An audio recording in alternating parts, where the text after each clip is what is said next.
Make our way through 6F. 6F is a longer, there's 6 questions, but they can take a long time, but it is a pretty basic skill. So what we're doing, let's get straight into the example. We've got triangle ABC is formed by 3 lines, and as usual, I'm getting you to think about all the different ways that we can describe a line so that we're familiar with those 3 forms: parametric, vector, and Cartesian. And it says, draw the triangle on a grid, okay? Because ultimately we want to determine the coordinates where these lines meet. We want to determine coordinates A, B, C, and then we've got some finding the area of the triangle and so forth. Now one thing we could do, a simple way for us to do this, one that we're familiar with, would be to convert it to Cartesian form and then just graph them. Okay, that would be a pretty straightforward way. This line, we can jump straight onto the grid. So we might do that line first, and then we'll look at the others in vector form and put them onto our Cartesian plane as well. So minus 2x take 4, I'm just going to go, well, even before we graph them, let's all describe them in the same way. So if I look at this first line, we've got, I think this is a good way to describe it. That's the parametric form, isn't it? You know? Here's the vector form. So if we convert that to parametric form, we're going to have x is 4 plus 4 take s. And we'll have y is 1 plus s.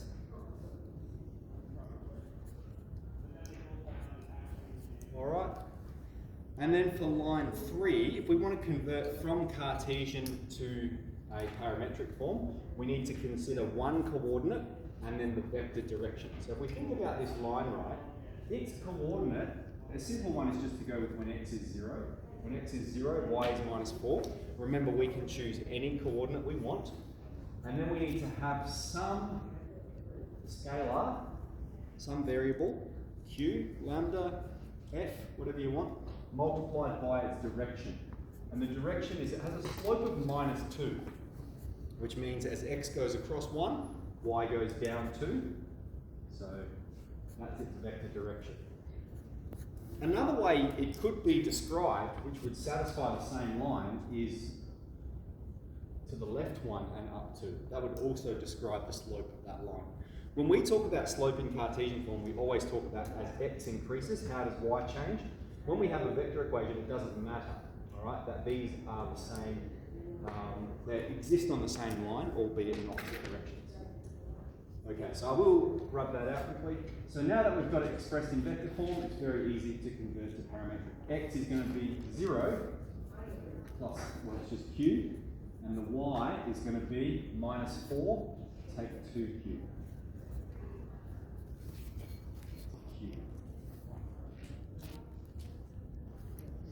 All right, so we've got all 3 expressed in parametric form.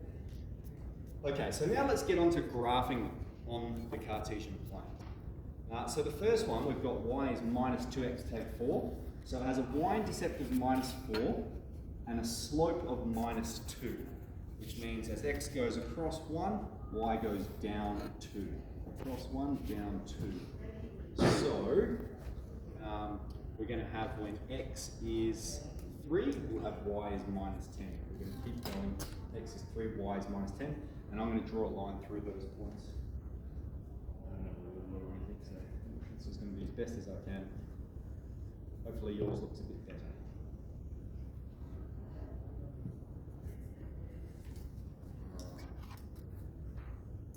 Okay, so that's line 3. Okay, let's go for line 1 and line 2. Now line 1 is actually very easy for us to draw. We've got x equals 3 and y equals 2t plus y. Now this part here is a little bit deceptive because it's unnecessary for us to draw the line. If we think x is 3 and the y value is 2t plus 1, let's say we go with t is 0. When t is 0, we're going to have the coordinate 3, 1.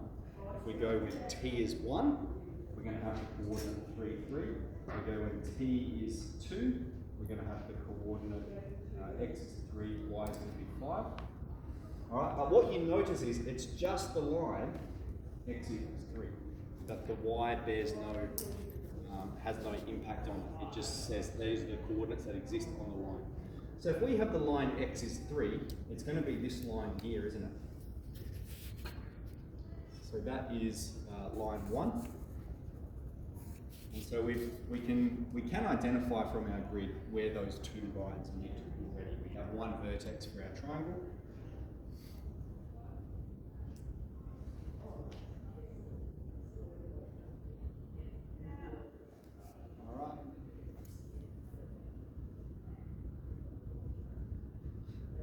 Let's move on to the second, so that's line 1, we've got line 3, let's graph the second line then.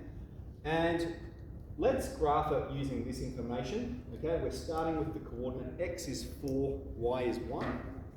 So 4 and 1, it's going to be about there. Hopefully you've got a nice scale so you can put it in.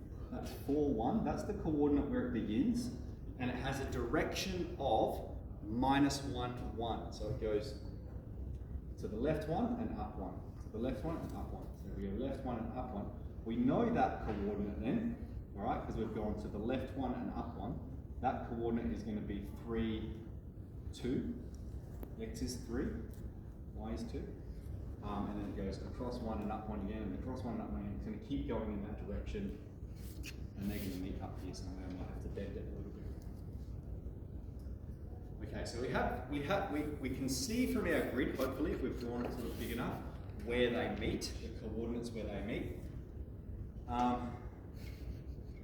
Now, what we're going to do though is we're going to use an algebraic process to state the coordinates of A, B, and C. And the other thing we've got is we need to say, well, which one's A, which one's B, and which one's C. So if we look at what we're told again, line 1, AB, this is vector A for the line AB.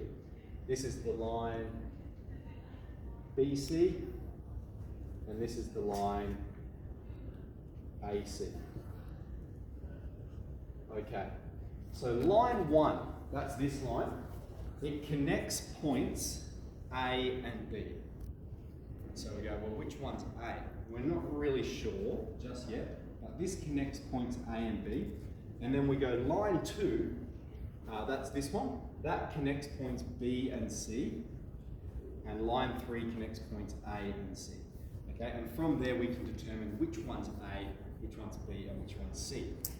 The coordinate A exists on both lines A, B, and AC. So this has to be A. All right, maybe you can see the coordinates of it.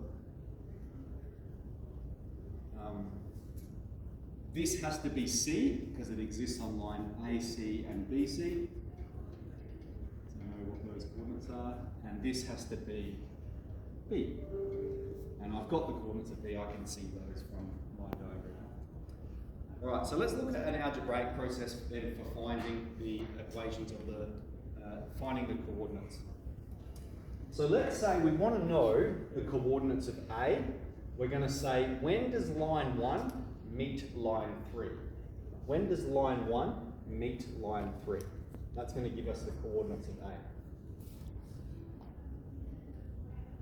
And all we have to do is equate the x components and the y components. So if we look at line 1, the x component for line 1 is 3, and the x component for line 3, okay, and this is where it's helpful to have it expressed in parametric form.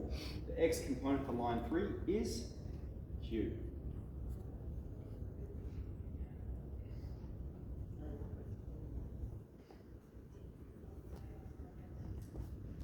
And we'll equate the y components as well. So for line 1, the y component is 2t plus 1.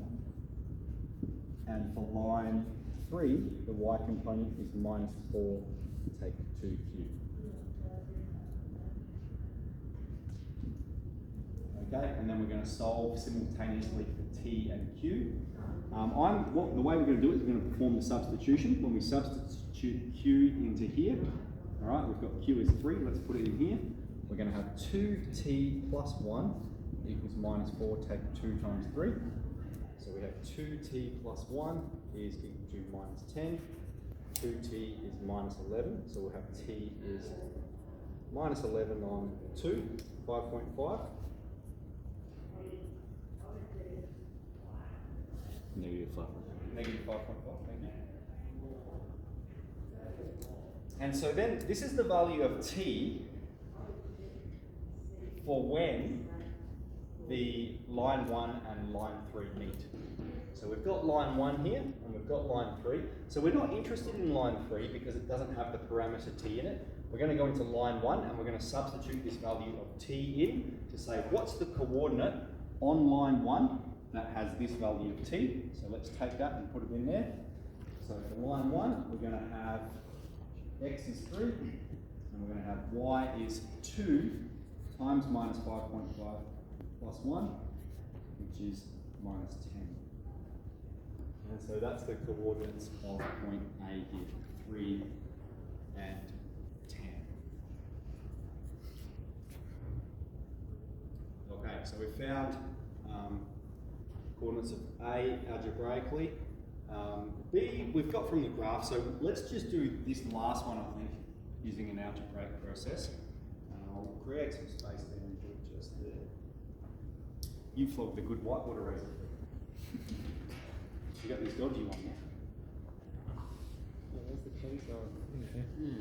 The cheese one's gone. So what are we doing here? We're finding when does AC, which is line 3, meet BC, which is line 2.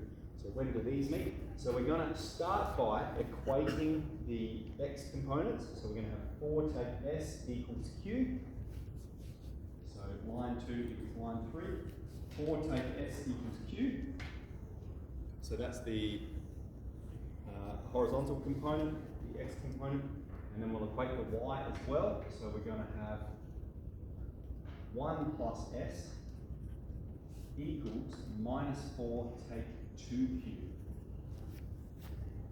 Okay, so we're going to solve simultaneously for s or q. Here we have 4 take s is q, so I've already isolated q, so I'm going to take that and plug that into this one here. Alright, so if I take that and plug it in, we're going to have 1 plus s is equal to minus 4 take 2 times the whole value of q, which is 4 take s. And now we're going to expand and solve that.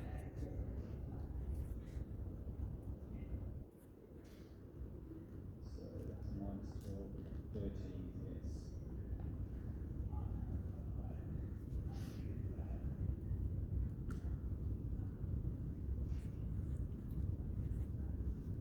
So we've determined the value of s, and it's 13. And so now we're going to say, well, which line has the parameter s? It's line 2, and so we're going to use that to determine the coordinates of point C. So we're going to take 13 and plug it into here. Alright. So the x is 4 take 13, which is minus 9.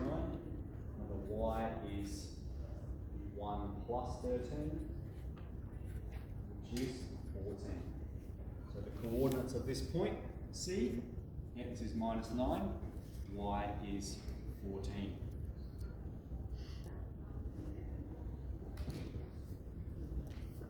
Okay, now one thing we are going to have to do in the future, and I might show you guys this now, is we need to verify that this is a solution. We can see it from our grid, so that's one way that we verify it. Okay, we can see that it satisfies the statement. But if we want to verify that it's true, let's say we have the value, what did we get? We got s is 13, okay? We're going to put it into this equation, which is 4 take s equals q. Alright, so then I'll go 4 take 13 equals q. And so I'm going to get q is minus 9, right? And then I need to take that value of q and put it into line 3 to make sure that they have the same coordinate, to make sure that it is an appropriate solution. So if I take minus 9 and plug it into this one here, we're going to have x is minus 9, and we'll have y is minus 4, take 2 times minus 9, that's minus 4 plus 18, positive 14. Okay, so because these match, it is the correct solution. All right, and that's particularly pertinent when we're looking at lines in 3 dimensions. Okay, so that's part A and B. Now part C does say for funsies, so it's not something we have to do, but it's just something I want to point out, that if we want to find the area of this triangle, okay, we could find two vectors. Well, let's say we did vector AB, the vector from A to B, and vector AC. All right, and the area is half times the modulus of AB cross AC. That would give us the area. Okay, now that we've got the coordinates, we can describe it in terms of vectors, AB and AC. So that's how we would do that part, determine the area. If we wanted to know the lengths of the sides, well, we can just do the distance between A and C using a distance formula. What's the distance between AC? What's the distance between AB? And then if we want to know the angles, well, there's two ways we can do it. Because if we know these lengths, okay, we can use cosine rule. All right, so we can use a geometric argument. But we also know the direction of these vectors, which means we can use the vector formula. Cos theta is b1 dot b2 on modulus b1 and b2. All right, so there's a couple of ways there that you can go ahead and answer that part, but we will stop there and get into 6F.